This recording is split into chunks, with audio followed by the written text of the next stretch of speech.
के मफहूम को समझने के लिए। खुशी की खबर है या कोई दुख का पैगाम है, क्या चीज है?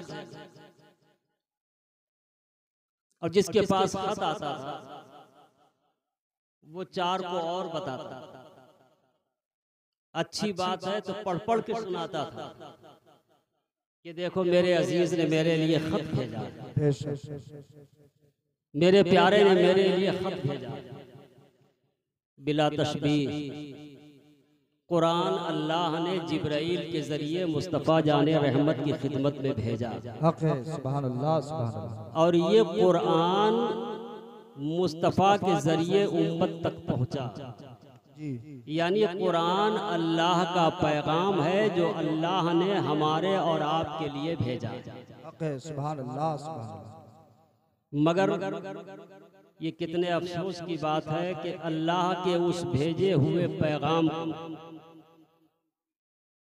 ना तो हम खुद पढ़ने की कोशिश करते हैं, ना अपने अहले खाना को पढ़ाने की कोशिश करते हैं, और अगर पढ़ भी लिया है तो फिर उसके मफहूम को समझने की कोशिश नहीं करते कि अल्लाह का ये पैगाम है तो इसमें है क्या, अल्लाह बंदों से क्या कहना चाहता है, अल्लाह ने हमारे लिए क्या पैगाम भेजा। उस पैगाम को हम समझने की कोशिश नहीं करते।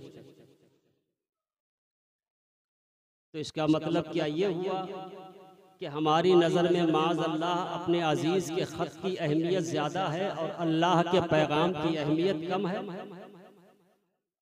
कोई मोमिन इसका तसव्वुर भी नहीं कर सकता। जिस मोमिन से भी पूछो तो वो यही कहेगा कि ख़त हमारे अजीज़ों के हज़ार ख़त एक तरफ और अल्लाह के पैगाम की एक आयत एक तरफ। हमें अल्लाह का पैगाम सबसे ज़्यादा अजीज़ है। अपने अजीज़ों के ख़त उतने अजीज़ नहीं हैं, अपने प्यारों के ख़त उतने प्यारे नहीं हैं जितना हमें अल्लाह का एक पैगाम प्यारा है। यानी कुरान हमारी ज़िंदगी है, कुरान हमारी जान है, कुरान हमारा ईमान है, कुरान के लिए हम मर मिटने को तैयार हैं। मगर अफसोस ये है कि ये सब कुछ अपनी जगह मुसल्लम है कि कुरान को हम अपनी जान भी मानते हैं, अपना ईमान भी मानते हैं, कुरान पे हम मर मिटने के लिए तैयार भी रहते हैं। अगर कोई कुरान की शान में ज़र्रा बराबर गुस्ताखी करे तो हम उसके जबड़े चीरने के लिए भी तैयार रहते हैं। मगर ये अफसोस दर अफसोस कि हम कुरान खुदा का पैगाम जो हमारे लिए आया है हम उसको समझने की कोशिश नहीं करते। हालांकि होना तो ये चाहिए था कि हर मुसलमान इस कोशिश में लगा रहता कि ये अल्लाह का पैगाम हमारे लिए आया है तो हम इसको समझने की कोशिश करें कि अल्लाह ने इसमें हमारे लिए क्या फरमाया। मगर अफसोस है कि हम उसको समझते नहीं। अच्छा, बहुत से लोग बहाना बनाएंगे कि वो तो अरबी में है, हम अरबी को कैसे पढ़ सकते हैं, कैसे समझ सकते हैं, उसका मफहूम कैसे जान सकते हैं। तो मुसलमानों, इस मसले को भी हल कर दिया है हमारे और तुम्हारे इमाम अहमद रज़ा फाज़िल बरेलवी अलैहि रहमतु व रिदवान ने कि तुमको परेशान होने की ज़रूरत नहीं है। अगर तुम अरबी नहीं समझ सकते हो कोई बात नहीं है, अरबी के माना और मफहूम से तुम वाकिफ़ नहीं हो, उसके ग्रामर से वाकिफ़ नहीं हो, क़वाइद और कानून से वाकिफ़ नहीं हो तो परेशान होने की कोई बात नहीं है। कुरान उठाओ और कुरान के साथ ही कंजुल ईमान पढ़ो। कुरान पढ़ते जाओ, कंजुल ईमान से उसका मफहूम समझते जाओ, तुम्हें खुदा के पैगाम के बारे में मालूमात मिलती चली जाएगी कि अल्लाह तुमसे क्या कहना चाहता है। सुभान अल्लाह, सुभान अल्लाह। ये पैगाम कुरान को आला हजरत ने उर्दू में लिख दिया। उर्दू में हम आसानी से समझ सकते हैं कि अल्लाह हमसे क्या फरमा। अब आइए मैं कुरान करीम की जो सूरह मुबारका पढ़ी सिर्फ उसका तर्जुमा किए देता हूँ। तकरीर तो आपको मेरे बाद हजरत अल्लामा मुफ्ती हम्माद साहब क़िबला की सुनना है और दीगर हजरात भी हैं, तकरीर वो करेंगे। मैं तो बस थोड़ी देर आपकी खिदमत में हाजिर हूँ। अल्लाह तबारक व तआला इरशाद फरमाता है, अल्हाकुमुत तकासुर, अल्हाकुम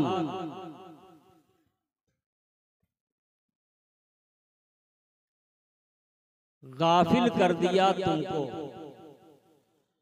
अलहाकुम गाफिल कर दिया तुमको, अत्तकासुर माल की ज्यादा तलबी ने, ज्यादा तलब करने ने तुम्हें गाफिल कर दिया। किस बात से गाफिल कर दिया? हमारी सारी तवज्जो, सारी फिक्र, सारी सोच सिर्फ इसी बात की तरफ मुतवज्जे होकर रह गई है कि हम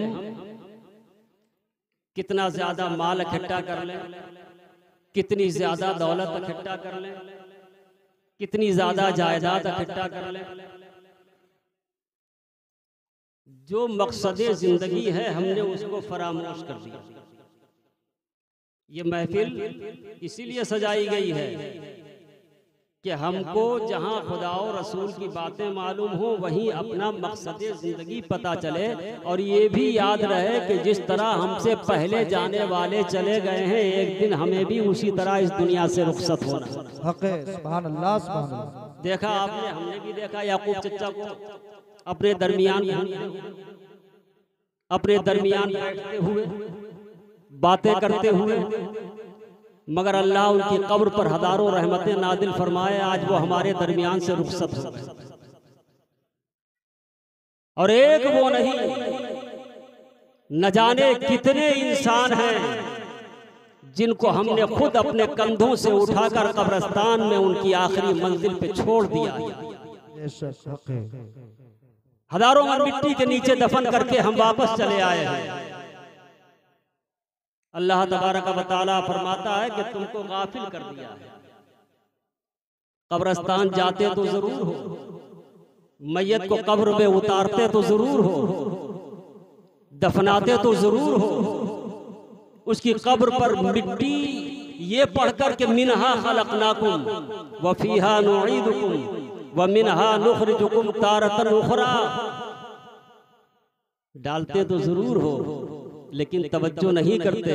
काश जिस वक्त हम ये पढ़ते होते हैं मिनहा खलकनाकुम व फीहा नुईदुकुम व मिनहा नुखरिजुकुम तारतन उखरा, तो हमारे दिलो दिमाग में उस वक्त ये बात आ जाए कि यही वो मिट्टी है कि जिससे हमको पैदा किया गया है। इसी मिट्टी में फिर हमें पलट कर जाना है, और फिर इसी मिट्टी से हमको एक दिन बाहर आना है।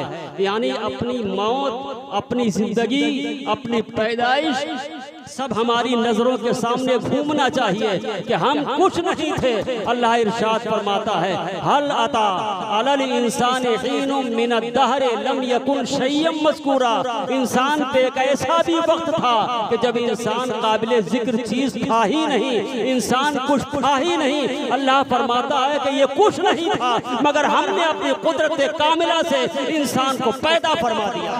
नारे तकबीर, नारे रिसाला, जश्न मिलादुन नबी, उलमाए अहले सुन्नत, मुफ्ती अब्दुल रकीब साहब रहमानी, जिंदाबाद जिंदाबाद, सुभान अल्लाह, सुभान अल्लाह। अपनी कुदरत कामिला से इंसान को पैदा फरमाया, वफीहा नुईदुकुम, और फिर एक दिन आएगा, किसी का पैदा होते ही दिन आ जाता है, किसी का 2, 4, 6 दिन के बाद दिन आ जाता है, किसी का 40 साल की उम्र में, किसी का 50 साल की उम्र में, किसी का 60 साल 70 साल की उम्र में।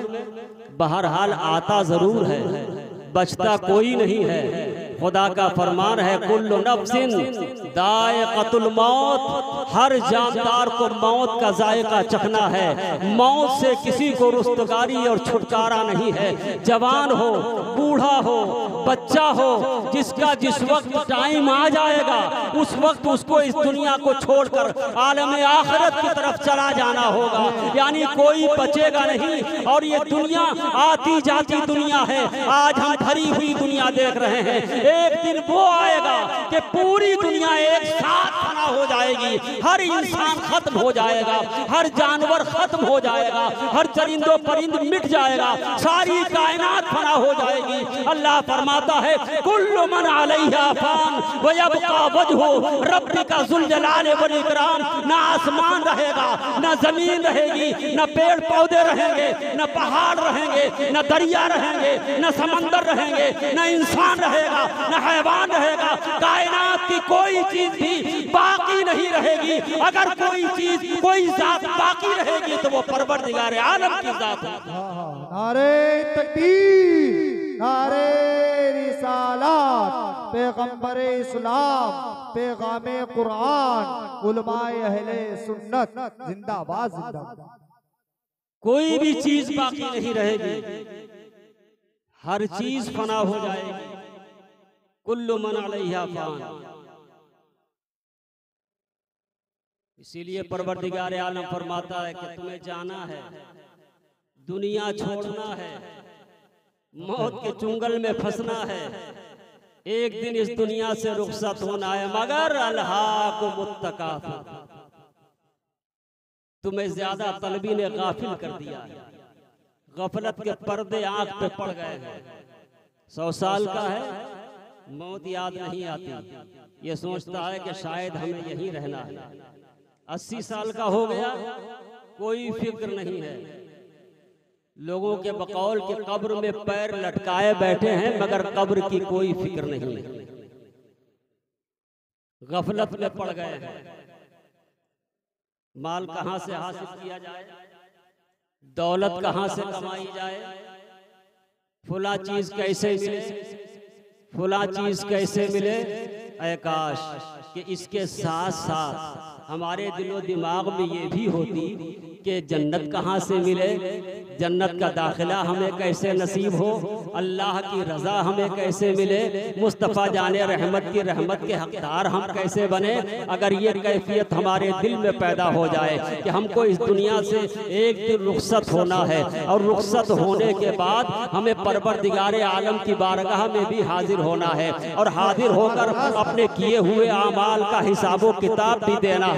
फमन यामल मिस्काल ज़र्रतिन खैरन यरा वमन यामल मिस्काल ज़र्रतिन शर्रन यरा पर हमारी नजर हो कि एक जर्रे के बराबर हम अच्छाई करेंगे, वो भी क़यामत के दिन हमारे सामने पेश कर दी जाएगी।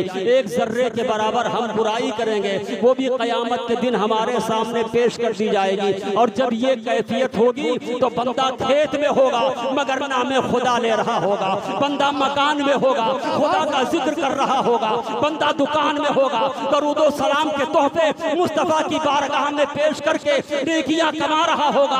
यानी बंदा कहीं भी होगा मगर खुदा से गाफिल नहीं होगा। और जब बंदा खुदा से गाफिल नहीं होगा तो खुदा की कसम जब कब्र में पहुंचेगा तो उसे जन्नत की बहारें नसीब होंगी और जब मैदान महशर में पहुंचेगा तो मुस्तफा की शफाअत नसीब होगी। नारे तकबीर, नारे रिसालत, मसलके आला हजरत, उलमाए अहले सुन्नत, जश्न ईद मिलादुन नबी जिंदाबाद जिंदाबाद। सुभान अल्लाह। इरशाद फरमाता है अलहाकुमुत तकासुर, तुम्हें ज्यादा तलबी ने गाफिल कर दिया। और बाज़ लोगों का तो ख्याल ये है कि मियाँ हो सकता है दौलत, ये माल, ये जायदाद हमारे इतने काम आ जाए कि हमेशा के लिए हमें दुनिया में रहने का मौका फराहम कर। झूठी तसल्ली भी होती है। अभी क्या है, अभी तो हम 50 साल के कर लेंगे ये बात। अभी क्या है, अभी तो हमारी 60 साल की उम्र है, अभी बहुत मौका है। अल्लाह को राजी करने के काम कर लेंगे, बुढ़ापे में इबादत कर लेंगे और जिस दिन मौत आ जाती है तो फिर बंदा अर्ज करता है कि मौका दे दो, अभी इबादत नहीं की। वो कहती है ना ना, अल्लाह के कलाम में तुमने पढ़ा नहीं, ला यस्ताखिरु साअतन वला यस्तक़दिमून।